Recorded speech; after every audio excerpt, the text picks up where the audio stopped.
কিয়ামতের কঠিন ময়দানে আমার উম্মত যখন বিপদে পড়ে যাবে, আমার উম্মতের জান্নাতে যাওয়ার ব্যাপারে ঝামেলা লেগে যাবে, আল্লাহর অনুমতি ক্রমে শাফাত করে করে আমি আমার উম্মতদেরকে জান্নাতে ঢুকিয়ে দেব। তখন আমি ওই দোয়াটা করব।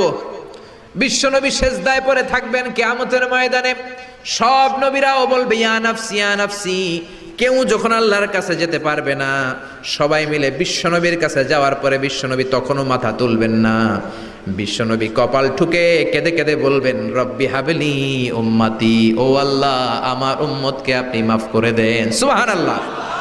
আল্লাহ বলবেন নবী ইরফা রাসাক, মাথা উঠান, সাল তুতা, আজকে যা চাইবেন তাই দিব, ইশফা তুশাফা, যারাই শাফাত করবেন আমার অনুমতি ক্রমে কবুল করে দিব। সুবহানাল্লাহ।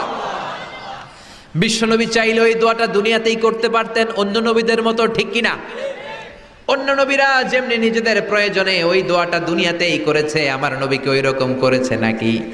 তার মানে আমার নবীর আমাদের জন্য মায়া বেশি না কম? আমার জন্য রেখে দিয়েছেন ওই দোয়াটা, আপনার জন্য রেখে দিয়েছেন দোয়াটা, আমাদের জন্য দোয়াটা রেখে দিয়েছেন। আমরা যখন কিয়ামতের ময়দানে বিপদে পড়ে যাব, বিশ্বনবী দোয়া করে করে আমাদেরকে জান্নাতে ঢুকিয়ে দিবেন, ঠিক কিনা? বিশ্বনবী দুনিয়াতে কম আঘাত সহ্য করেন নাই। যেই লোকটার বাইরের চামড়া থেকে রগ দেখা যেত, রগের ভেতর দিয়ে যে রক্তগুলো দৌড়াদৌড়ি করে সেটাও দেখা যেত। সুবহানাল্লাহ। পৃথিবী এত সুন্দর মানুষ দেখে নাই। ওই লোকটাকে পাথর মেরে মেরে তায়েফের ময়দানে রক্তাক্ত করা হয়েছে 3 বার।